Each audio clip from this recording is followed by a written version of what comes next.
Well, alright, you squares, it's time you smoke. Fire up this funk and let's have a toke. It'll make you dance to some of everything. Hey, hey, hey! Everybody get high.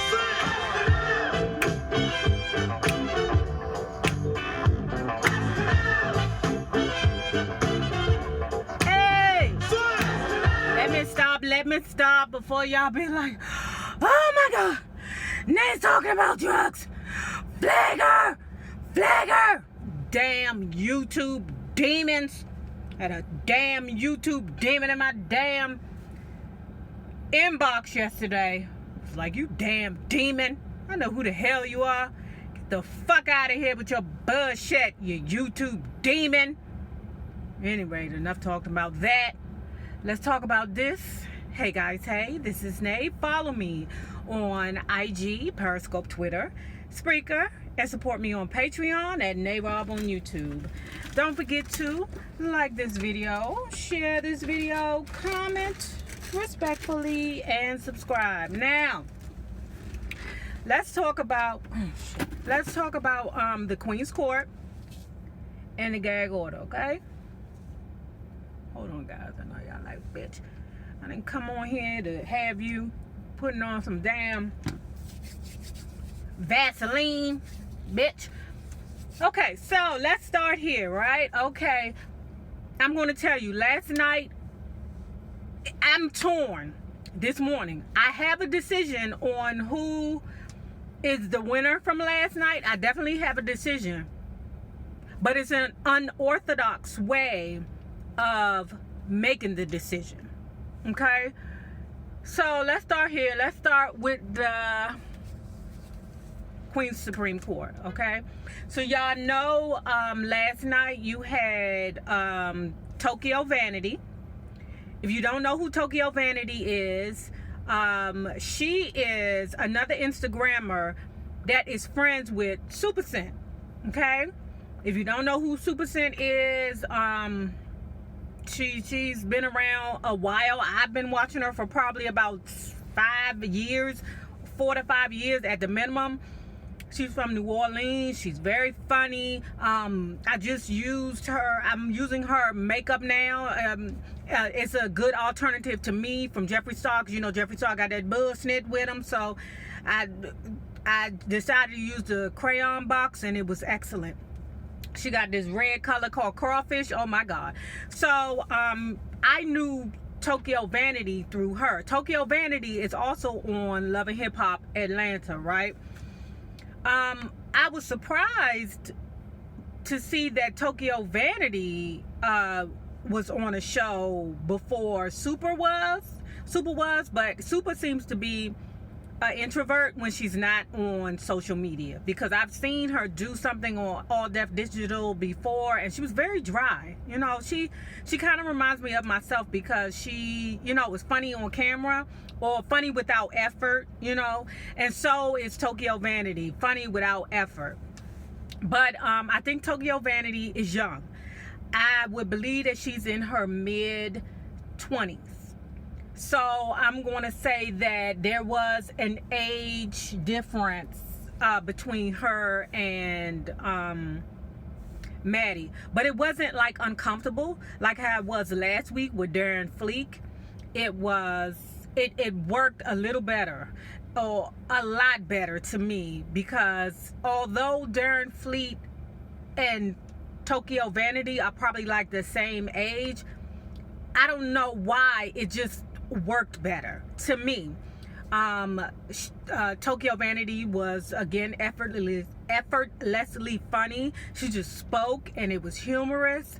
I can't remember the show being that funny since Kaya left. I did say that the shows after Kaya left were entertaining, with Tiffany Pollard and Maddie together, but they were, I'm gonna say, entertaining and fun. Like, you could tell that the girls were having a good time, and if you let yourself be in that moment, then you would have fun. But last night, I can say that last night was a very good show. So for all those people that gave up on Queen Supreme Court or the gag order, I think that you would gain your interest back for watching it. The docket was pretty good. Gaia and Maddie both had kind of sort of the same docket, so with some slight variations.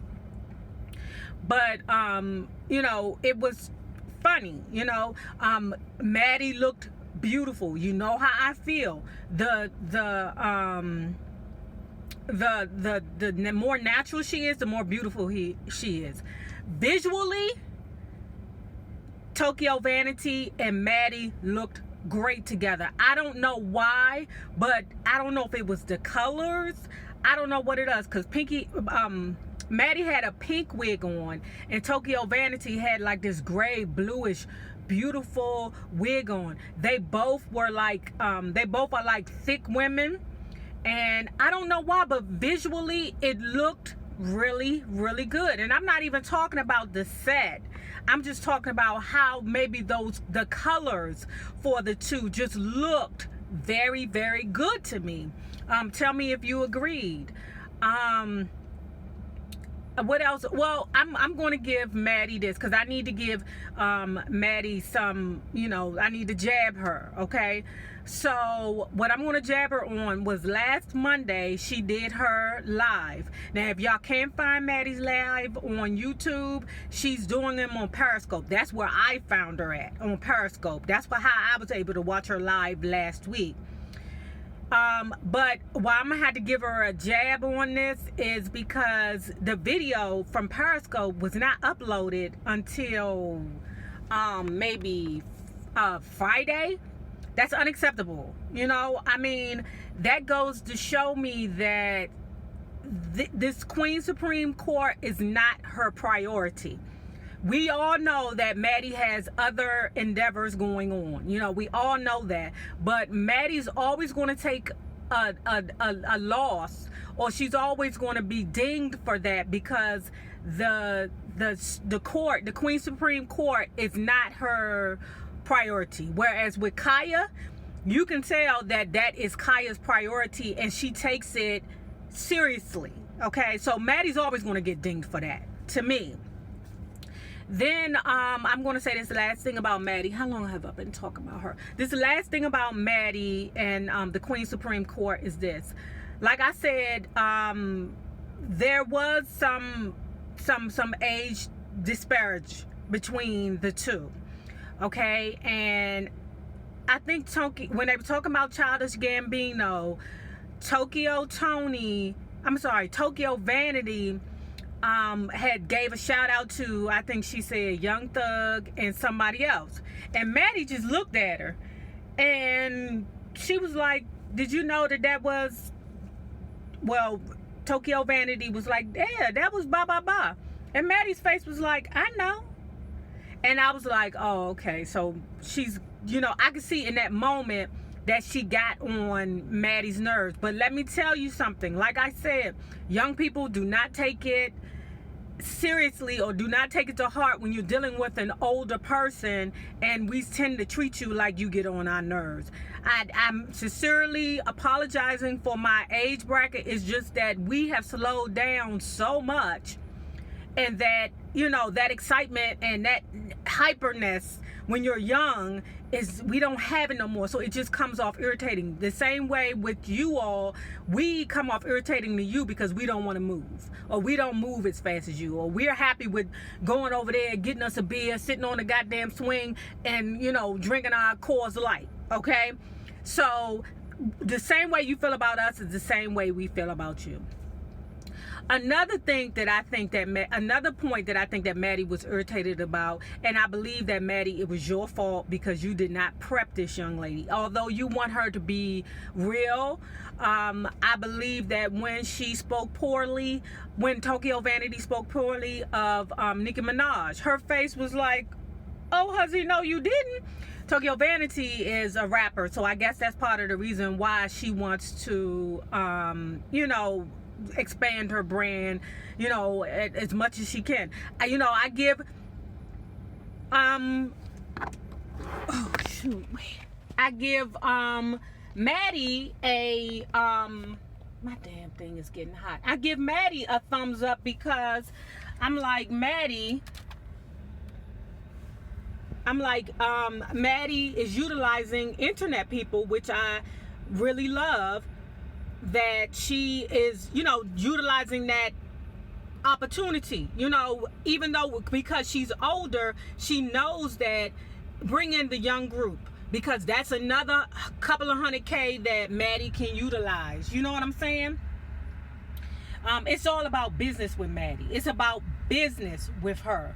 Whereas I'm going to get to Kaya in a sec, but let me finish talking about Tony Tokyo. If I'm moving around, guys, my bad. I'm trying to cool off my phone.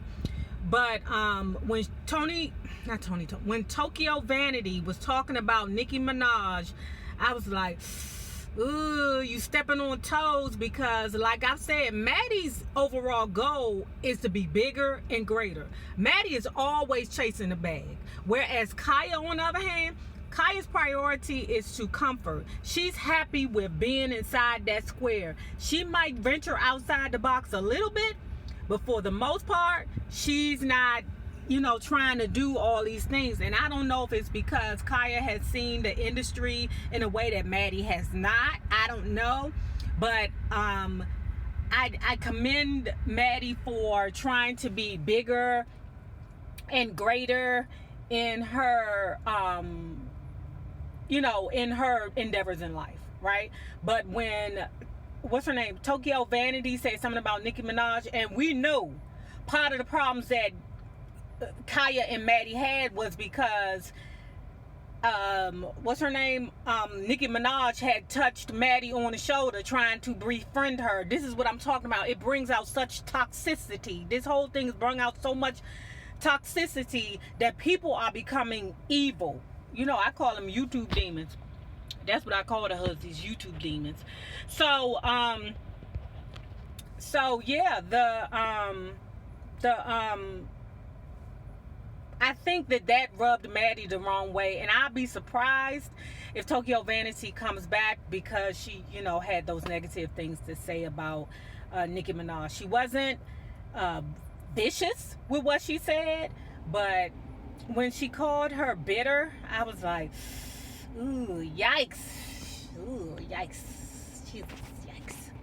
So the next thing we want to talk about is the gag order. And let me just get this out. Let me tell you something. Kaya won last night. Not only did she win last night, but she won me over.